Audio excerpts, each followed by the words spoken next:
Hello 6th class, how are you all?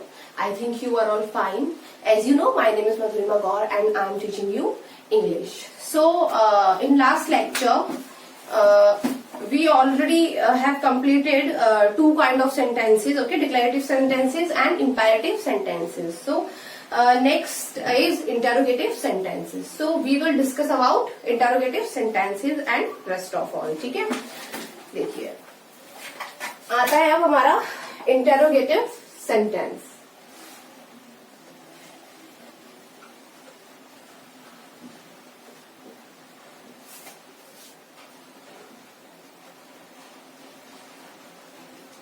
Interrogative sentences.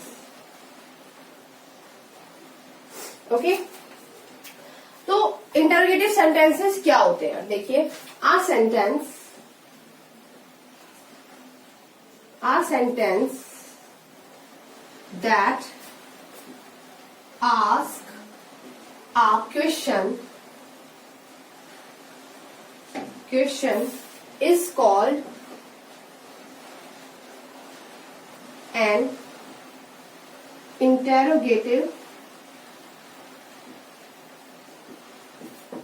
sentence.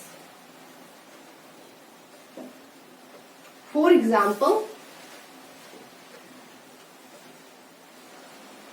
what are you doing? Alright, तो interrogative sentence क्या होते हैं? A sentence that ask a question. एक sentence जो एक question ask करता है क्या कहलाता है? इंटरोगेटिव सेंटेंस कहलाता है. For example, what are you doing, कि तुम क्या कर रहे हो. तो ये क्वेश्चन क्या पूछे कि व्हाट आर यू डूइंग, तुम क्या कर रहे हो. या फिर क्वेश्चन हो सकता है कि what is your name, what is your name. तो इसमें भी क्या है कि तुम्हारा नाम क्या है. तो ये क्या है? क्वेश्चंस पूछ रहे हैं. तो ये क्या है? एक सेंटेंस. ठीक है, तो एक सेंटेंस में जब क्वेश्चन पूछा जाता है तो वो क्या कहलाता है? इंटरोगेटिव सेंटेंस कहलाता है. तो ये एक सेंटेंस है, उसमें क्या पूछ रहा है? क्वेश्चन, कि what are you doing and what is your name. ठीक है, तो ये क्या है? क्वेश्चन पूछ रहे हैं. तो ये क्या होते हैं? इंटरोगेटिव सेंटेंसेस होते हैं. देखिए, when declarative sentences are converted into interrogative sentences, certain changes take place. ठीक है, तो जो हम इंटरोगेटिव सेंटेंसेस बनाते हैं बेटा, तो वो किसका बनाते हैं? हम असर्टिव सेंटेंस का बनाते हैं. ठीक है, तो देखिए क्या लिखा है इसमें कि when declarative sentence or assertive sentences are converted into interrogative sentences, certain change take place. तो जब असर्टिव या डिक्लेरेटिव सेंटेंस इंटरोगेटिव सेंटेंस में कन्वर्ट होते हैं तो कुछ क्या हो जाता है? इसमें कुछ सर्टेन चेंज होता है जो कि प्लेस लेता है. देखिए कैसे. मैंने आपको असर्टिव सेंटेंस की एक फॉर्मेशन बताई थी. क्या होता है? Subject plus helping verb plus verb plus object. Object मतलब जो भी हमारा रेस्ट ऑफ पार्ट है सेंटेंस का. ठीक है, सबसे जो हमारा मेन होता है वो होता है सब्जेक्ट, हेल्पिंग वर्ब और वर्ब. ठीक है, तो ये है असर्टिव का फॉर्मेशन. लेकिन जब हम इंटेरोगेटिव बनाते हैं बच्चों, जब हम इंटेरोगेटिव बनाते हैं तो क्या हो जाता है इसका कि ये जो हमारी हेल्पिंग वर्ब होती है ना, तो ये किसके पहले जाती है? सब्जेक्ट से पहले आ जाती है. Plus verb plus object. ठीक है, तो बस यही एक चेंज होता है कि जो हमारी हेल्पिंग वर्ब होती है वो वर्ब सब्जेक्ट से क्या जाती है? पहले आती है जब हम इंटरोगेटिव सेंटेंस बनाते हैं. ठीक है, ये तो first type of interrogative sentence. Second type of interrogative sentence होता है जिसमें हम क्वेश्चन पूछते हैं, वो भी किसके थ्रू? WH टाइप क्वेश्चन लगा के, जैसे कि व्हाट इज योर नेम. ठीक है, वाई, हाउ. तो अगर ये सेंटेंस में वर्ड्स आते हैं व्हाट, वाई, हाउ, तो इसमें क्या होता है कि जो भी हमारी WH वर्ड होता है वो पहले आता है, प्लस हेल्पिंग वर्ब आती है, प्लस सब्जेक्ट आता है, plus verb plus object. Alright, ठीक है. तो देखो ये है हमारा सेकेंड टाइप, यानी कि WH टाइप वाला. ये यस और नो वाला है. हमारे इंटरोगेटिव सेंटेंस 2 टाइप के होते हैं, अभी हम आगे पढ़ेंगे, ठीक है। लेकिन फॉर्मेशन अगर मैं करा ही रही हूँ तो दोनों की करा देती हूँ एक साथ। तो देखिए जो यस और नो वाले होते हैं उसका फॉर्मेशन होता है कि हेल्पिंग वर्ब सब्जेक्ट, जैसे कि असर्टिव सेंटेंस का फॉर्मेशन ये होता है, ठीक है। तो हमने क्या किया, इसकी हेल्पिंग वर्ब, जैसे कि हम एक एग्जाम्पल भी ले लेते हैं। इसमें लिखा है I can go, I can go, okay, ये एग्जाम्पल। तो आप देख रहे हैं कि असर्टिव सेंटेंस का फॉर्मेशन है सब्जेक्ट प्लस हेल्पिंग वर्ब, ठीक है। तो subject plus helping verb can, verb go, object इसमें है नहीं तो इसमें लगाया नहीं है, ठीक है। तो आई कैन गो आया है कि आई कैन गो। अब देखिए अगर हमें इसका इंटरोगेटिव बनाना है तो हमने क्या किया, हमारा फॉर्मेशन क्या होता है कि जो हमारी हेल्पिंग वर्ब है उसको हम सब्जेक्ट से पहले ले लेंगे। तो इसमें भी क्या करेंगे, इसमें भी हेल्पिंग वर्ब को सब्जेक्ट से पहले ले लेंगे। तो इसका एग्जाम्पल क्या हो जाएगा फिर, can I go and question mark. Alright, WH type वाला तो देखो मैंने आपको दे रखा है कि व्हाट इज योर नेम। तो पहले इसमें WH वाला क्या आया, क्वेश्चन वाला वर्ड आया, उसके बाद हमारी हेल्पिंग वर्ब आई, उसके बाद हमारा क्या आया, सब्जेक्ट आया, ओके। लेकिन हाँ सॉरी, सब्जेक्ट नहीं, इसमें ये ऑब्जेक्ट है, सब्जेक्ट तो इसमें वाट वाला खुद ही, चलो कोई नहीं, इसका मैं दूसरा आपको दिखाऊंगी। For example, when are you living today, ठीक है, when are you living today, ठीक है, when are you living today, question mark. तो देखिए व्हेन आया, ठीक है, उसके बाद आपका हेल्पिंग वर्ब आई, उसके बाद आया आपका सब्जेक्ट एंड देन वर्ब और देन ऑब्जेक्ट। तो ये इसको फॉलो कर रहा है ना, सब इसको फॉलो करेंगे। लेकिन हाँ जो वाट वाला होता है ना बेटा, मैंने वर्ड वाला क्यों नहीं समझाया आपको, क्योंकि वर्ड जो है कि व्हाट इज योर नेम, अगर हमें उसका नाम पता चल गया तो वही तो सब्जेक्ट होगा, ठीक है। तो यहाँ पे वर्ड जो है वो सब्जेक्ट की तरह खुद यूज होता है, तो इसलिए मैंने इसको नहीं समझाया आपको, इसलिए मैंने इसको इससे समझाया, ठीक है। बाकी सारे हमारे ऐसे ही होते हैं, ठीक है। वर्ड वाला भी ऐसे ही बनता है कि पहले WH वाला आ जाएगा वर्ड, फिर उसके बाद आपका क्या आ जाएगा, हेल्पिंग वर्ब एंड देन जो भी है पार्ट, ठीक है। लेकिन क्या होता है कि अगर हम क्वेश्चन पूछ रहे हैं तो जिसका आंसर मिलेगा वो हमारा सब्जेक्ट होता है, तो इसलिए मैंने इसको नहीं समझाया, इससे समझाया आपको, ठीक है। समझ में आ गया। देखिए पहले पढ़ लेते हैं का, the word order is change in an interrogative sentence, ठीक है। The auxiliary verb change its position and comes before the subject forming can I go, ठीक है। जैसे कि मैंने आपको बताया कि जब हम इंटरोगेटिव सेंटेंस बनाते हैं तो जो हमारी ऑक्सिलरी वर्ब होती है, जिसमें हेल्पिंग वर्ब बोल रही हूँ, जो ये ऑक्सिलरी वर्ब होती है इसको हम ऑक्सिलरी वर्ब ही बोलते हैं, ठीक है। तो ऑक्सिलरी वर्ब जो होती है वो किससे पहले जाती है, सब्जेक्ट से पहले आ जाती है। तो उसने यही बताया जो मैंने आपको समझा चुकी हूँ। अब क्वेश्चन होता है कि ऑक्सिलरी वर्ब कौन कौन सी होती है। देखिए जो फॉर्मेशन मैंने आपको बताया था तो ये आप अपनी बुक में ऊपर रफली कहीं पे भी लिख सकते हैं, ठीक है, ताकि आपको कोई कंफ्यूजन ना हो। देखिए अब आता है ऑक्सिलरी वर्ब।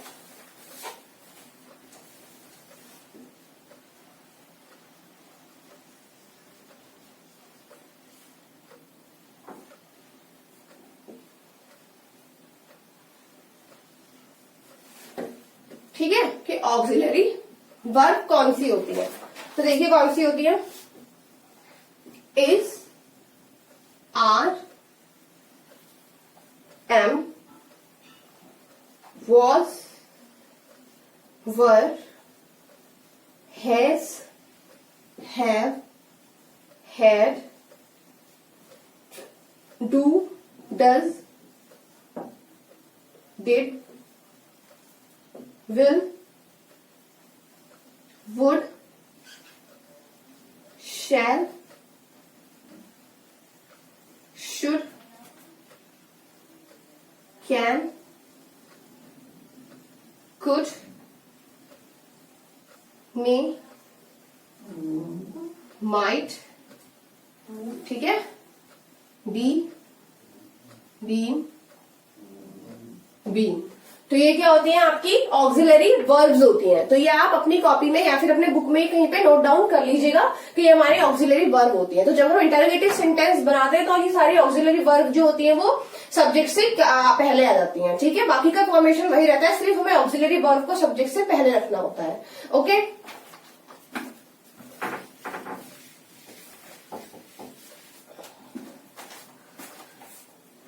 देखिए,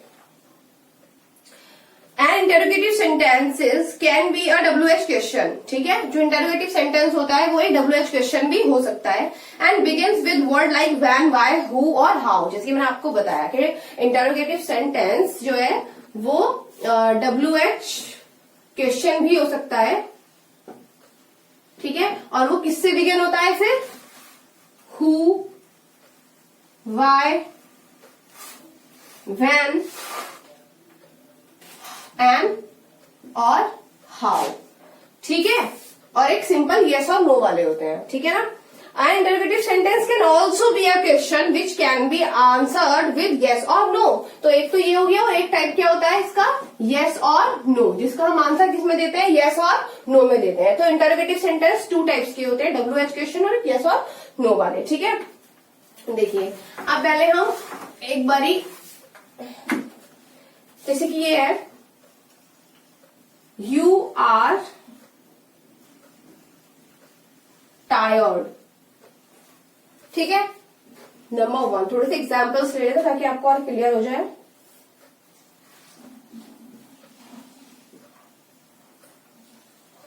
Your flight is cancelled, ठीक है। तो you are टायर्ड, ठीक है। योर फ्लाइट इज कैंसल्ड, तो ये क्या है? आपके असर्टिव सेंटेंसेस है, ठीक है। असर्टिव और डिक्लेरेटिव, तो ये असर्टिव और डिक्लेरेटिव सेंटेंसेस है दोनों। तो हमें इसका क्या बनाना है? इंटरोगेटिव बनाना है। तो हम क्या करेंगे? सिंपली जो हमारी ऑक्सिलरी वर्ब है उसको हम पहले रख लेंगे। तो यहां ये किससे शुरू होगा? आर यू, बाकी का ऐसे लिख देंगे, टायर्ड। तो ये क्या बन गया? क्वेश्चन। ऐसे ही Is your flight cancelled? Question mark. तो हमने क्या करा? इसको आगे निकाल के रख दिया, ठीक है। चलिए, आपके यहाँ पे इंटरोगेटिव का ये फिनिश होता है। अब हम करेंगे एक्सरसाइज। तो एक्सरसाइज में बच्चों मैं तुम्हें 1 या 2 क्वेश्चन कराऊंगी, बाकी का आपको होमवर्क है, ठीक है। तो हम क्या करेंगे कि आप होमवर्क में ये रफली करके रखना, ठीक है। जब मैं आपको PDF सेंड करूंगी तो आप उसमें से चेक कर लीजिएगा कि आपने सही किया है कि गलत किया है, ठीक है। सही किया है तो वेल एंड गुड, और अगर गलत हो तो आप PDF से सही कर लीजिएगा, ठीक है। तो देखिए, D, make question for the answer given below, ठीक है। आपको इसमें क्या दे रखे हैं? आंसर्स दे रखे हैं, आपको क्वेश्चन बनाने हैं। माई बर्थडे इज इन जून, तो आप इसमें क्या क्वेश्चन पूछ सकते हो? उसने आंसर किया है कि मेरा बर्थडे जून में होता है। तो आपने क्या क्वेश्चन पूछा होगा जब किसी ने ये आंसर दिया कि मेरा बर्थडे जून में होता है? तो हमने यही तो पूछा होगा कि आपका बर्थडे कब होता है, ठीक है। तो हमारा क्वेश्चन हो गया आपका बर्थडे कब होता है, यानी कि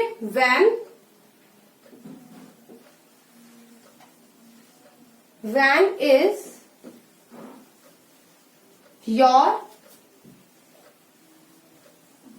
बर्थडे, क्वेश्चन मार्क। तो इसको ऐसे ही करना है first, okay.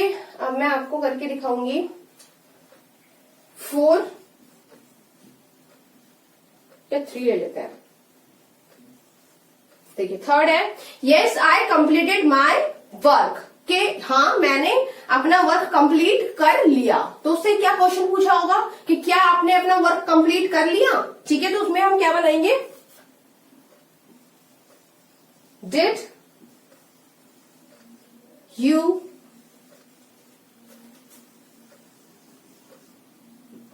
complete your work, question mark. अब इसमें एक चीज ध्यान रखिए, अब आप ये पूछेंगे कि मैम आपने पहले में वैन लगाया, दूसरे में डिड लगाया, क्यों? तो देखो, इस क्वेश्चन के आंसर जो दे रखे हैं उसमें पहले से ही दे रखा है, जिसमें यस और नो पहले बोला जा रहा है। तो वो वाले क्वेश्चन कौन से हुए हमारे? यस और नो वाले इंटरोगेटिव सेंटेंस हो गए, जिसमें हमें क्या करना होता है? सिंपली हेल्पिंग वर्ब को हमें पहले रखना होता है, ठीक है। तो हमने यही किया है। देखो, जो ऑक्सिलरी वर्ब में लिखवाई है ना, उसमें डूडल्स डिड, तो हमने इसको पहले लिख लिया। Did you complete your work, question mark, ठीक है। लेकिन फर्स्ट जो आंसर था माई बर्थडे इज इन जून, तो वो कैसा था? वो येस और नो वाला आंसर नहीं था। तो जब येस और नो वाले आंसर नहीं होते तो उसको हम किससे शुरू करते हैं? जो हमारे WH वाला वर्ड होता है। तो हमने वैसे ही शुरू किया, वैन से उसको शुरू किया। समझ आया? अब देखिए, आपका आता है 5 this is my new pencil box, कि ये मेरा न्यू पेंसिल बॉक्स है। तो हम क्वेश्चन क्या पूछेंगे कि who is this pencil box, कि ये किसका पेंसिल बॉक्स है। Okay, who is this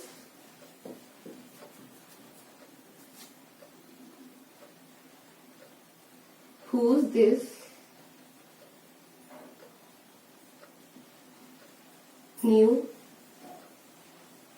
pencil box. Okay, who is this new pencil box, के ये नया पेंसिल बॉक्स किसका है। तो उसने बोला कि this is my new pencil box. Okay, ये 3 मैंने करा दिए हैं, बाकी के 3 होमवर्क हैं। ठीक है, ये आप खुद से करेंगे।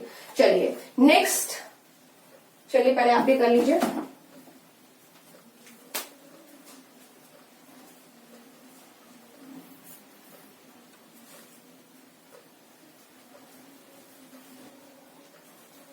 आई होप आपने कर लिया होगा। देखिए नेक्स्ट है आपका एक्सक्लेमेटरी सेंटेंसेस। ओके, तो एक्सक्लेमेटरी सेंटेंसेस क्या होता है, ये आपका लास्ट है, काइंड ऑफ सेंटेंसेस का लास्ट है ये एक्सक्लेमेटरी सेंटेंस।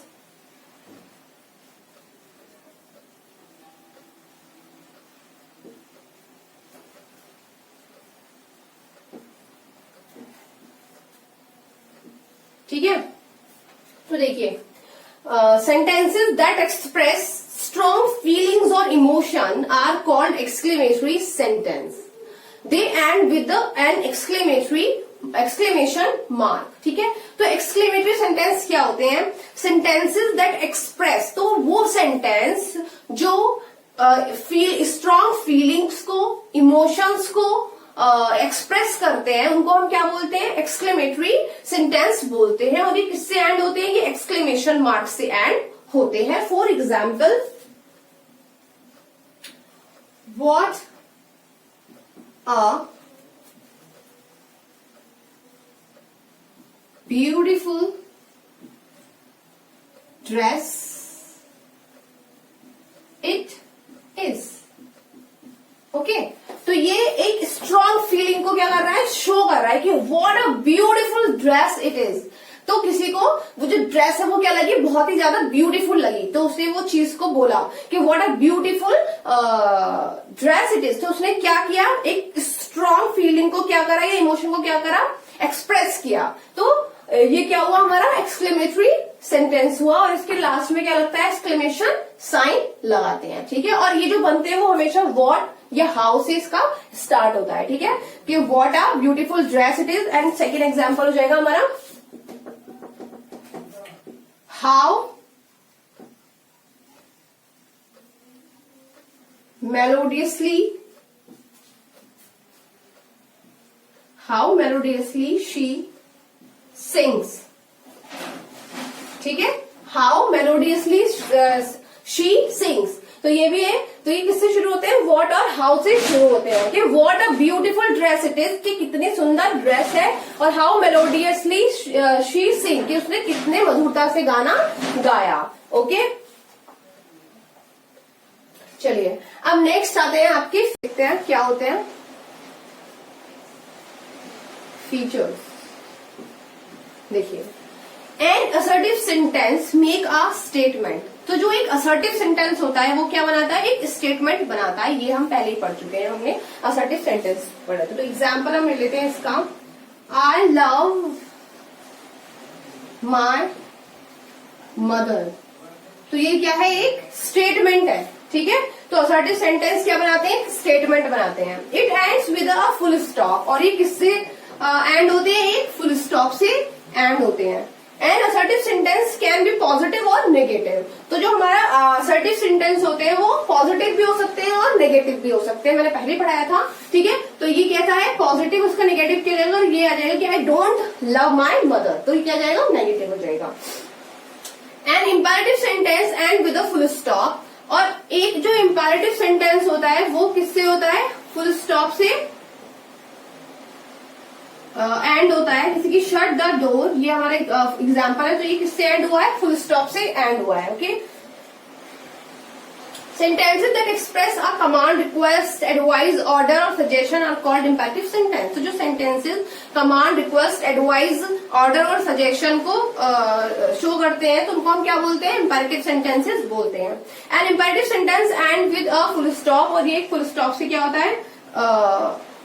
full stop से ये end होता है. An exclamatory sentences ends with an exclamation mark. चलिए पहले हम इसके बारे में बात करते हैं. imperative sentence full stop से एंड होता है, लेकिन इसमें क्या होता है? सबसे पहले वर्ब से ही स्टार्ट होगा. ये चीज ध्यान रखना, ठीक है, अपने समझने के लिए. नेक्स्ट आता है आपका exclamatory. An exclamatory sentence ends with an exclamation mark. जैसे कि हमने भी लास्ट वाला जो एग्जांपल किया था कि what are beautiful, what are beautiful dress it is. तो देखिए इसमें ये आपका एक्सक्लेमेटरी क्या है? सेंटेंस है. तो ये किससे एंड हो रहा है? ये हो रहा है एक्सक्लेमेशन साइन से एंड हो रहा है, ठीक है. Next, it usually begin with what और हाउ, और ये किससे शुरू होता है? व्हाट और हाउ से शुरू होता है. इट एक्सप्रेस फीलिंग, और ये क्या एक्सप्रेस करता है? फीलिंग को एक्सप्रेस करता है. तो ये आपके फीचर्स हो गए हैं. अब आती है next exercise. Sorry, next exercise देखिए ई. इसमें भी मैं आपको 1 और 2 कराऊंगी, बाकी के आपके होमवर्क है. Rewrite the sentences given below as exclamatory sentence using how और what. तो how और what का यूज करते हुए हमें क्या बनाना है? exclamatory sentence बनाना है. देखिए first is Yuvraj is a great fielder. तो हम इसमें क्या बना सकते हैं? what, क्योंकि इसमें आ आया है तो इसलिए what से शुरू होगा. what a great fielder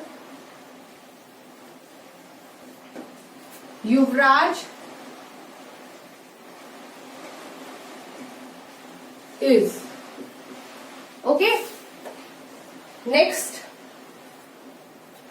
आपको थर्ड वाला कराती हूं, ये सेकेंड वाला कराती हूं. देखिए सेकेंड वाला, सुनिधि सिंग्स वेरी वेल. तो हाउ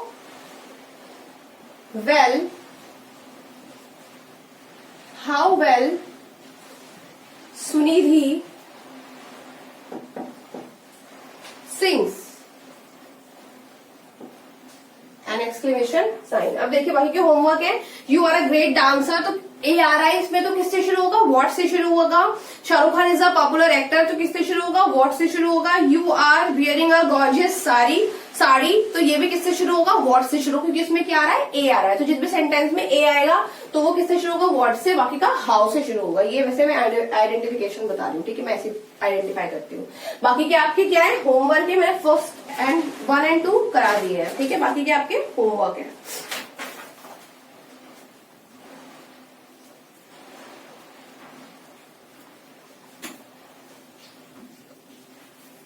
आई होप आपने कर लिए होंगे.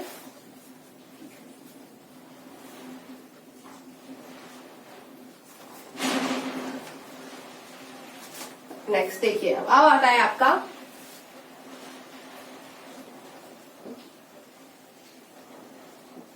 पार्ट्स ऑफ अ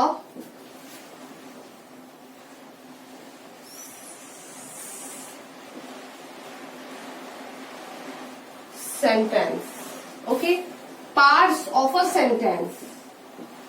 तो पार्ट्स ऑफ अ सेंटेंस क्या होता है? देखिए, a sentence has 2 part, subject and predicate. ठीक है, एक सेंटेंस जो है वो क्या करता है? A sentence has 2 parts. कौन कौन से? Subject and predicate. ऑलराइट, अब देखिए सब्जेक्ट क्या होता है एंड प्रेडिकेट क्या होता है. देखिए सब्जेक्ट तो वो होता है किसी सेंटेंस में जिसके बारे में हम बात कर रहे हैं, ठीक है. और प्रेडिकेट क्या होता है कि हम जिस सब्जेक्ट के बारे में बात क्या कर रहे हैं वो सारा क्या होता है? हमारा प्रेडिकेट होता है. For example, the baby is sleeping. The baby is sleeping. ठीक है, तो इसमें अगर मैं बोलूं कि सब्जेक्ट कौन सा है, तो मैंने भी बोला कि सब्जेक्ट वो होता है जिसके बारे में हम बात कर रहे हैं। तो हम किसके बारे में बात कर रहे हैं? बेबी के बारे में बात कर रहे हैं। तो ये जो द बेबी है, ये क्या हुआ आपका? सब्जेक्ट। और फिर मैंने बोला कि जिसके बारे में हम जो बात कर रहे हैं, तो हम क्या बात कर रहे हैं कि बेबी क्या कर रहा है? सो रहा है। तो द बेबी इज स्लीपिंग। तो ये जितना भी है, द बेबी इज स्लीपिंग, तो इज स्लीपिंग है, ये क्या हुआ आपका? प्रेडिकेट हुआ। ठीक है, आया समझ? देखिए अब आता है सब्जेक्ट। तो a subject is that part of the sentence that names the person और thing about whom something is said. तो मैंने यही बोला कि जिसके बारे में हम बात कर रहे हैं। तो a subject is a part of a sentence. तो सब्जेक्ट जो है वो एक सेंटेंस का वो पार्ट होता है, ठीक है। तो कुछ भी हो सकता है, या तो किसी पर्सन का नेम हो सकता है, या फिर वो कोई चीज हो सकता है। तो कोई भी चीज या फिर किसी भी पर्सन का नेम जिसके बारे में हम बात कर रहे हैं, वो क्या होता है? हमारा सब्जेक्ट होता है। और जिसके बारे में हम क्या बात कर रहे हैं, वो हमारा क्या होता है? प्रेडिकेट होता है। तो सब्जेक्ट मैंने आपको यहाँ पे समझा दिया। अब देखिए, the subject in the sentences mentioned earlier previous page as are follow। अच्छा ठीक है, ये जो आपको एग्जांपल्स दिए हुए हैं ना 4, यहाँ पे इसके आपको सब्जेक्ट दिए गए हैं। जैसे कि देखिए, फर्स्ट है my mother loves T. First वाला है माय मदर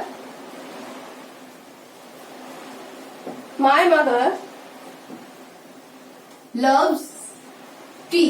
ठीक है, तो किसके बारे में बात चल रही है? मदर के बारे में बात चल रही है कि मेरी मम्मी को चाय बहुत पसंद है। तो माय मदर क्या हुआ आपका?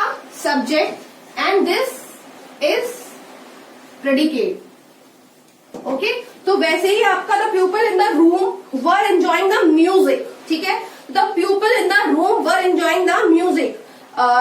जो लोग रूम में है वो क्या कर रहे हैं? म्यूजिक को एंजॉय कर रहे हैं। तो किसके बारे में बात चल रही है? उन लोगों के बारे में बात चल रही है जो कि कहाँ पे है? रूम में है। तो ये पूरा का पूरा आपका क्या होगा? सब्जेक्ट होगा।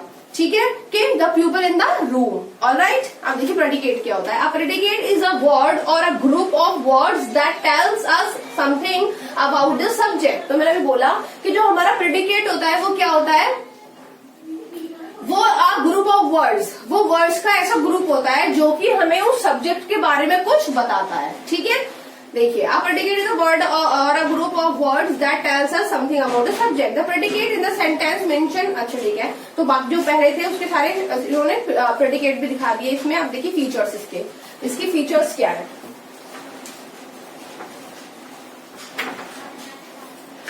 फीचर्स,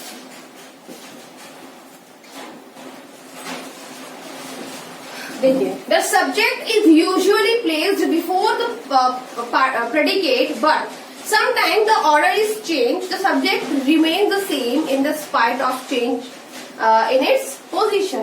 तो क्या होता है कि जनरली जो हमारा सब्जेक्ट होता है वो प्रेडिकेट से पहले आता है, लेकिन कभी कभी ऐसा भी हो जाता है सेंटेंसेस में कि जो सब्जेक्ट होता है वो प्रेडिकेट के बाद आता है। जैसे कि हमने अभी तक जितने भी एग्जाम्पल्स देखे थे उसमें क्या हो रहा था कि आपका जो सब्जेक्ट था वो प्रेडिकेट से पहले आया था, लेकिन ऐसे भी हो सकता है। देखिए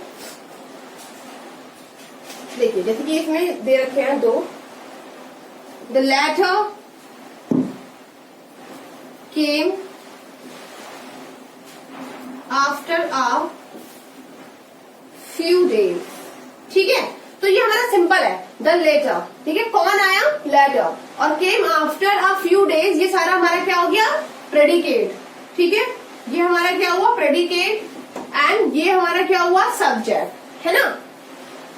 लेकिन आप सेकंड वाले में देखिए, इसने लिखा है आफ्टर से शुरू कर दिया कि after a few days came the letter. तो यहाँ पे कंफ्यूज मत हो जाना, यहाँ पे पहले पूरा पढ़िए। After a few days came the letter. ठीक है, कुछ दिनों के बाद लेटर आया। तो कौन आया? लेटर। तो ये हमारा क्या हुआ? द लेटर, यहाँ पे सब्जेक्ट। तो बस पोजीशन चेंज कर दी है और ये प्रेडिकेट हुआ। तो कभी कभी सेंटेंसेस ऐसे भी आ जाते हैं कि सब्जेक्ट आपका प्रेडिकेट से बाद में आता है, तो कंफ्यूज मत हो जाना। ठीक है, नंबर 2 देखिए, in imperative sentences the subject is always you, it is not mention but implied. Yes, हमने जो अभी तक इम्पेरेटिव सेंटेंसेस पढ़े हैं वो क्या होते हैं? देखिए, गो देयर, तो ये मैं आपको इंपेरेटिव सेंटेंस में भी समझा चुकी हूँ कि गो देयर है, तो यहाँ पे ऐसा नहीं है कि यहाँ पे सब्जेक्ट है नहीं, ठीक है। ये हमेशा किससे शुरू होता है, वर्ब से शुरू होता है। लेकिन इसमें क्या होता है, जो हमारा यू होता है ना, वो क्या होता है, हिडन होता है, ठीक है। तो अगर मैं बोलूं कि गो देयर, इसमें आपका सब्जेक्ट क्या है एंड प्रेडिकेट क्या है, तो आप क्या बोलेंगे बताइए। तो यहाँ पे सब्जेक्ट हमारा क्या होगा, यू होगा। हालांकि यहाँ पे यू है नहीं विजिबल, लेकिन यहाँ का जो सब्जेक्ट है वो यू होगा। तो जितने भी इंपेरेटिव सेंटेंसेस होते हैं उन सभी में यू जो होता है वो क्या होता है, हिडन होता है। ऑलराइट, देखिए again in question and exclamatory sentences we find out what और who the sentences is about the identify the subject. देखिए have you been to the market, the subject is you, ठीक है।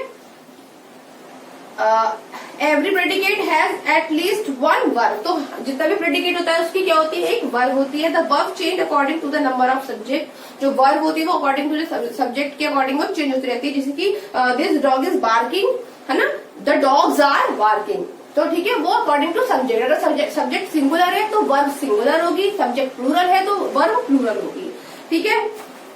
चलिए अब आ जाते हैं हम अपने question number, exercise number F पे, ठीक है। अब देखिए एफ, देखिए identify the subject and the predicate, circle the subject and underline the predicate, the first one has been done for you. तो आपको इसमें क्या करना है, जो आपका सब्जेक्ट है उस पर आपको क्या करना है, सर्किल, और जो प्रेडिकेट है उस पर आपको क्या करना है, अंडरलाइन। आपको मैं वन करके दिखाती हूँ, बाकी आप होमवर्क में कर लीजिएगा, ठीक है। देखिए कौन सा लेते हैं, चलो थर्ड ले लेते हैं।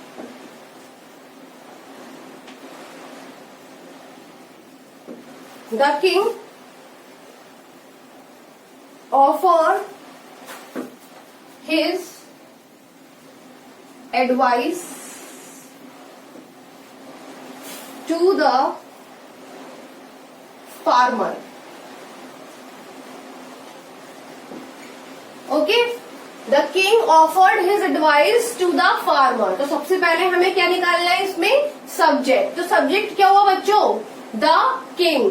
किसने ऑफर की एडवाइस फार्मर को, किंग ने फार्मर को एडवाइस क्या दी, ऑफर की। तो ये क्या हो गया हमारा सब्जेक्ट। तो सब्जेक्ट पे हमें क्या करना है, सर्कल करना है। बाकी का हमें क्या है, प्रेडिकेट है, तो वो हम अंडरलाइन कर देंगे।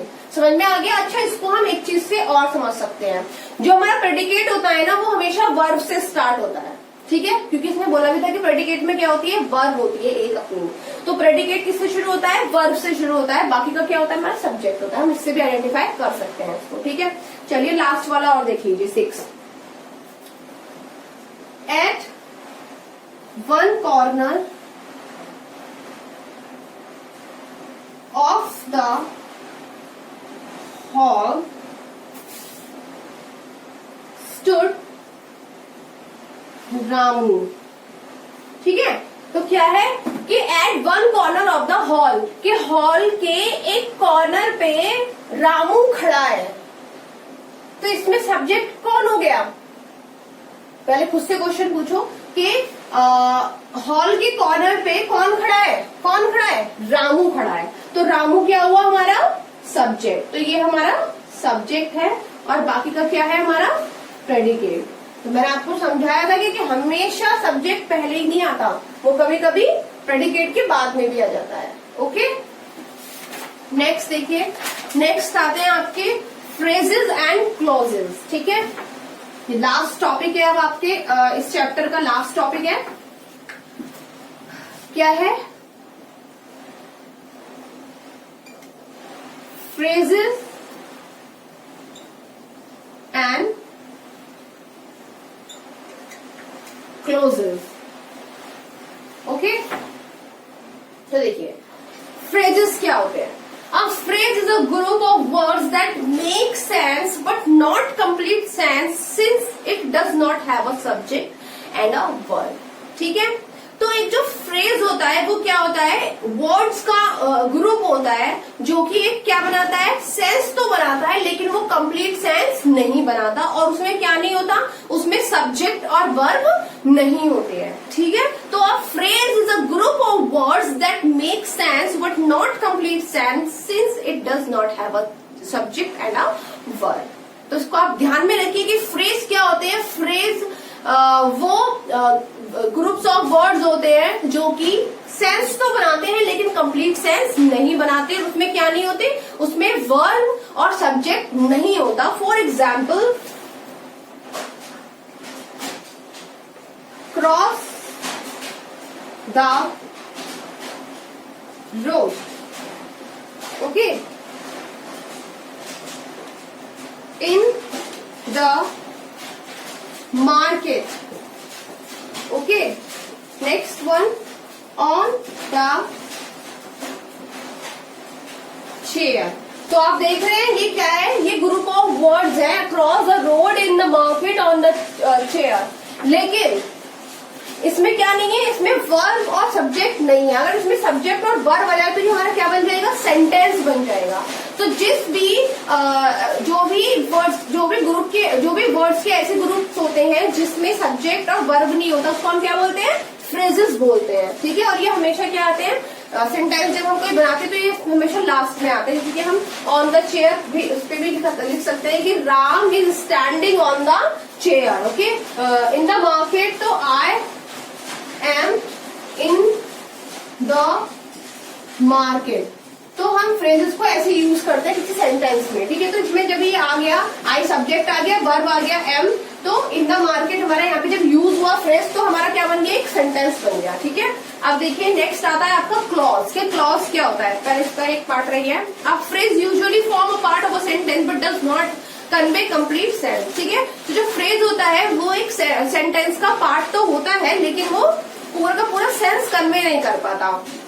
The above examples do not have a subject or a verb। तो जितने भी एग्जाम्पल्स है इसमें कहीं पे भी वर्ब और सब्जेक्ट नहीं है।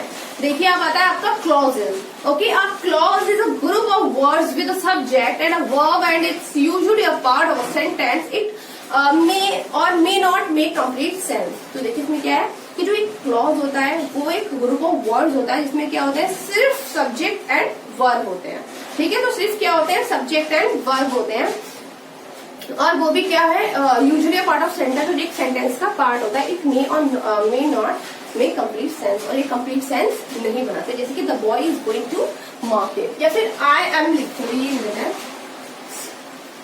आई एम इन द मार्केट। तो आई एम क्या हो गया, क्लॉज हो गया, ठीक है। बाकी का क्या हो गया, फ्रेज हो गया बाकी का, ठीक है। ऐसे ही है कि the boy is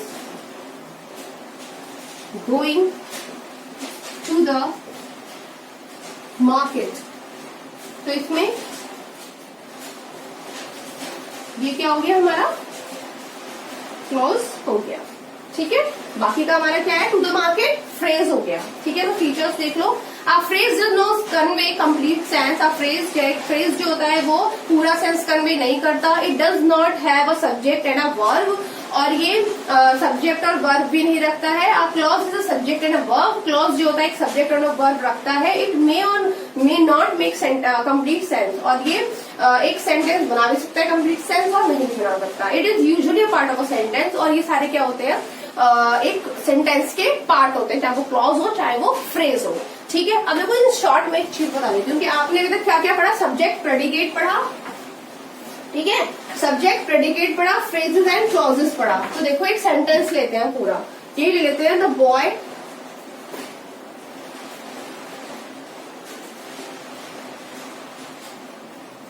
boy is going to the market. तो ये क्या है, हमारे एक छोटा सा रिव्यू है कि आप कंफ्यूज ना हो जाएं। तो हमने पहले क्या पढ़ा था, सब्जेक्ट एंड प्रेडिकेट। तो अगर हम इसी सेंटेंस में ढूंढे तो सब्जेक्ट और प्रेडिकेट मैंने क्या बताया कि आपका सब्जेक्ट वो होता है जिसके बारे में हम बात कर रहे होते हैं। प्रेडिकेट क्या होता है, जिसके बारे में हम जो बात कर रहे हैं वो प्रेडिकेट होता है। और प्रेडिकेट में क्या आती है, आपकी वर्ब भी इन्वॉल्व होती है। तो the boy is going to the market, market कौन जा रहा है, द बॉय। तो द बॉय हमारा क्या हो गया यहाँ पे, सब्जेक्ट, और बाकी का जो है ये सारा क्या हो गया, प्रेडिकेट। तो आपको ये चीज समझ में आ गई। हमेशा जितने भी सेंटेंसेस होंगे तो उसमें आप सब्जेक्ट को जब फाइंड आउट करेंगे तो आप ये ध्यान में रखना, हम जिसके बारे में बात कर रहे हैं वो हमारा सब्जेक्ट है, और जिसके बारे में जो बात कर रहे हैं वो हमारा प्रेडिकेट है, नंबर 1। सेकेंडली आप इसको ऐसे भी आइडेंटिफाई कर सकते हैं कि जो हमारा सब्जेक्ट, जो हमारा प्रेडिकेट होता है वो किससे शुरू होता है, वो वर्ब से शुरू होता है। ठीक है, तो वर्ब से पहले जो भी है वो हमारा सब्जेक्ट हो जाएगा। ठीक है, अब इसी सेंटेंस से हम पता करते हैं क्लॉज एंड फ्रेजेस, जो हमने अभी पढ़े। ठीक है, कि फ्रेजेस एंड क्लॉजेस क्या होते हैं। तो मैंने आपको बताया कि जो फ्रेजेस होते हैं वो क्या होते हैं, ग्रुप ऑफ वर्ड्स होते हैं जिनका सेंस होता है लेकिन वो कंप्लीट सेंस नहीं बनाते, और जिसमें क्या नहीं होते, जिसमें सब्जेक्ट एंड वर्ब नहीं होते। ठीक है, तो सब्जेक्ट एंड वर्ब, ये क्या है आपका सब्जेक्ट, और ये वाला जो है पोर्शन वो क्या है आपका वर्ब। ठीक है, तो वो ग्रुप ऑफ वर्ड्स जो कि जिसमें क्या नहीं होते, वर्ब और सब्जेक्ट नहीं होते, सॉरी ये भी आपकी वर्ब है। ठीक है, तो टू द मार्केट, तो कौन सा पार्ट बचा आपका, टू द मार्केट, तो ये क्या हुआ आपका फ्रेज। ठीक है, ये क्या हुआ आपका फ्रेज हुआ। अब देखिए, अब फ्रेज हो गया, अब करते हैं बात क्लोज की। ठीक है, क्लोज में क्या होता है आपका सब्जेक्ट एंड वर्ब होता है, तो क्लोज क्या हुआ आपका, ये पूरा क्या हो गया आपका क्लोज। ठीक है, ये आपका हो गया क्लोज।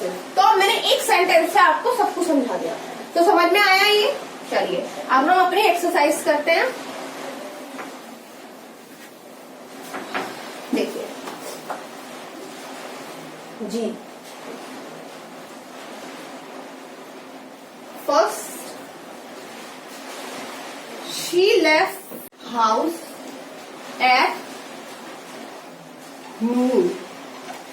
ठीक है, तो इसने क्या बोला, टिक द करेक्ट ऑप्शन।